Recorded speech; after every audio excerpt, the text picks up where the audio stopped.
YouTube channel take गुरु गौतम प्रसाद में आपका फिर से स्वागत है। इस वीडियो में हम लोग बातचीत करने जा रहे हैं compacted and swaged wire rope के बारे में। Compacted wire rope and swaged wire rope and compacted and swaged wire rope एक स्टील वायर रोप का कैटेगरी है, जिसके कुछ एडिशनल एडवांटेजेस हैं, एट द सेम टाइम कुछ डिसएडवांटेजेस भी हैं। तो हम लोग इसमें बात करने जा रहे हैं कि कॉम्पैक्टेड एंड स्वेग्ड वायर रोप्स किस प्रकार से, जो अदर वायर रोप्स हैं जो साधारणतया इस्तेमाल किए जाते हैं, उससे कैसे अलग हैं और इनका क्या महत्व है लिफ्टिंग एप्लीकेशंस में। तो यहाँ पे आप देख सकते हैं कॉम्पैक्टेड स्ट्रैंड वायर रोप दिखाया गया है, जिसमें दिखाया गया है कि बीच में एक कोर है और कोर के चारों तरफ अलग अलग स्ट्रैंड हैं, जिसका बनावट जो है राउंड वायर्स नहीं है। इसके वायर्स को अगर आप ध्यान से देखेंगे तो ये राउंड वायर्स नहीं है जो आमतौर पे इस्तेमाल किए जाते हैं स्ट्रैंड के बनावट के लिए। तो इनको चूंकि अलग से ट्रीट किया जाता है मैन्युफैक्चरिंग प्रोसेस के दौरान, एक सेपरेट ट्रीटमेंट दिया जाता है, जिसके चलते ये राउंड की जगह में फ्लैट हो जाते हैं आउटर सरफेस में, और इसका कुछ फायदा भी मिलता है। तो compacted wire strand rope is manufactured using strands that have been compacted, reducing the outer diameter of the entire strand. तो इससे compacting करने से इसका outer diameter में कमी आ जाता है, कम हो जाता है, by means of passing through die and rollers. तो इनको die और rollers के बीच में से पास किया जाता है, जिसके जरिए compacting किया जाता है, and this process occurs prior to closing of the wire rope.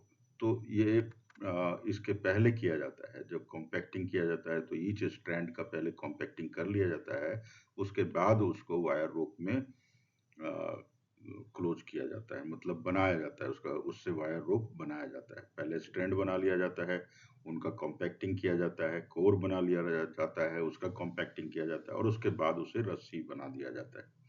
इसका मतलब यही हुआ, this process flattens the surface of the outer wires in the strand. तो बाहरी सरफेस जैसा कि इसमें दिखाई दे रहा है कि इसका बाहरी सरफेस फ्लैट हो जाता है, but also increases the density of the strand. तो ये डेंसिटी स्ट्रैंड का बढ़ा देता है, और कम एरिया में ज्यादा number of wires without any gap अगर रहेंगे तो उससे डेंसिटी बढ़ ही जाएगा। This results in smoother outer surface. इससे आउटर सरफेस जो है स्ट्रैंड का और वायर रोप का भी फ्लैट हो जाता है, स्मूथ हो जाता है, और increases the strength as compare to the round wire rope. तो अगर हम लोग राउंड वायर रोप की तुलना में अगर बात करें इस कॉम्पैक्टेड वायर रोप का, तो इसका स्ट्रेंथ ज्यादा हो जाता है। कंपेयरिंग द सेम डायमीटर और एंड क्लासिफिकेशन, सेम डायमीटर के लिए अगर हम लोग बात कर रहे हैं तब की बात की जा रही है। सो while also helping to extend the surface life due to increased wear resistance. सो इससे इस चीज में भी मदद कर मिलता है कि इसका सरफेस लाइफ बढ़ जाता है और वियर कम होता है इसमें, मतलब वियर रेजिस्टेंट ज्यादा हो जाता है कॉम्पैक्टेड रोप, तो इसमें घिसाव कम होता है। Compacted or swagged wire rope. A swagged wire rope differs from the compacted strand wire rope. तो swagged wire rope अलग होता है compacted wire rope से। In this swagged wire rope's diameter is compacted. इसमें क्या है कि कॉम्पैक्टिंग डायमीटर को किया जाता है, पूरे के पूरे चीज का स्वैगिंग किया जाता है। तो और reduced by rotary Swagger machine, तो इसके लिए एक रोटरी स्वेगर मशीन होता है जो इसका कॉम्पैक्टिंग करता है।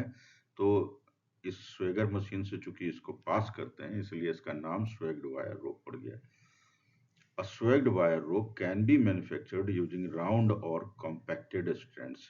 Round और compacted strands कॉम्पैक्टिंग करके या स्वैगिंग करके ही उसको बनाया जाता है। तो यहाँ पे देख सकते हैं कि आपका आउटर सरफेस जो इसका राउंड होता था वो राउंड नहीं है, बल्कि थोड़ा फ्लैट हो गया है, चपटा हो गया है, जिसके कारण जो है बाहरी सरफेस पूरा अलग प्रकार से स्मूथ दिखता है। The advantages of swagged wire rope are they are more resistant to wear. तो ये दे आर मोर रेजिस्टेंट, इसमें वियर कम होता है, मतलब वियर रेजिस्टेंट बन जाता है बेटर क्रशिंग रेजिस्टेंस, इनका क्रशिंग रेजिस्टेंस बेटर हो जाता है, और एंड हाई स्ट्रेंथ, और इनकी मजबूती भी बढ़ जाती है compare to the round strand wire rope of equal diameter and classification. लेकिन however a swagged wire rope may have less bending fatigue resistance, इसका बेंडिंग फटिग रेजिस्टेंस जो है कम हो जाता है, जैसे कि ड्रम के ऊपर जब ये स्पूलिंग होगा तो इसका बेंडिंग फटिग रेजिस्टेंस जो है वो कम पड़ जाता है। तो ये एक इसका डिमेरिट है, बेंडिंग फटिग रेजिस्टेंस कम होने से इसका लाइफ जो है घट जाता है। तो प्लास्टिक कोटेड वायर रोप का आइए बात करते हैं। Plastic coated wire rope can be applied to the exterior surface of the wire rope. तो बाहरी सरफेस पे प्लास्टिक कोटिंग कर दिया जाता है इस प्रकार से, जैसे इसमें दिखाया गया है क्रॉस सेक्शन इसका। रेड कलर का जितना पोर्शन आपको दिखाई दे रहा है वो सब प्लास्टिक है। तो कोटिंग ऐसा किया जाता है कि स्मूथ सरफेस, आउटर सरफेस में, यहाँ पिक्चर में जैसे दिखाया गया है कि ये अंदर का स्टील वायर रोप कुछ हद तक दिखाई दे रहा है, बट बाकी सब जगह में प्लास्टिक फिल किया गया है। So provides better protection against abrasion, wear and other environmental factors that may cause corrosion. तो कोरोजन के जितने भी कारक हैं, घिसाव जो है, वियर जो है, ये सब जो है कम हो जाता है, इन्वायरमेंटल फैक्टर से प्रोटेक्शन मिलता है। However, because you can't see the individual strands, आपको चूंकि इसमें अंदर के इंडिविजुअल स्ट्रैंड्स नहीं दिखते हैं और वायर वगैरह टूट जाए अंदर में तो आपको पता भी नहीं चलेगा। ये एक डिमेरिट है इस प्लास्टिक कोटेड वायर रोप का, जिसमें बड़ा ही डिफिकल्ट हो जाता है उन पोर्शंस को इंस्पेक्ट करना। तो आइए हम लोग आगे बढ़ते हैं, प्लास्टिक इम्प्रिग्नेटेड वायर रोप के बारे में बात करते हैं। Plastic filled wire rope are impregnated with a matrix of plastic. तो एक मैट्रिक्स ऑफ प्लास्टिक से इम्प्रिग्नेट कर दिया जाता है इसको, जैसा कि आप इन अंदर के पोर्शन को देख रहे हैं, ये इम्प्रिग्नेटेड है, कोर और स्ट्रैंड का कुछ पोर्शन इम्प्रिग्नेटेड है। Plastic where the internal spaces between the strands and wires are filled. तो ये अंदर का जो स्पेस है उसको फिल कर दिया जाता है। Plastic filling helps to improve bending fatigue. Bending fatigue इससे इम्प्रूव होता है by reducing the wear internally and externally. तो इंटरनल और एक्सटर्नल वियर जो इसमें स्टील वायर रोप में होता है वो जो है कम हो जाता है। Plastic filled wire ropes are used for demanding lifting applications. इसका स्पेशल पर्पस में इसका डिमांड है इंडस्ट्रीज में, और स्पेशल पर्पस के लिए, लिफ्टिंग के लिए ही बनाया जाता है, जहाँ पे बेंडिंग फटिग रेजिस्टेंस बेटर चाहिए होता है। तो plastic coated and plastic field IWRC wire rope, and this type of wire rope uses an independent wire rope core। यहाँ पे IWRC का कोर है, and this type of wire rope uses an independent wire rope core that is either filled with plastic or coated in plastic to reduce internal wear and increase bending fatigue life।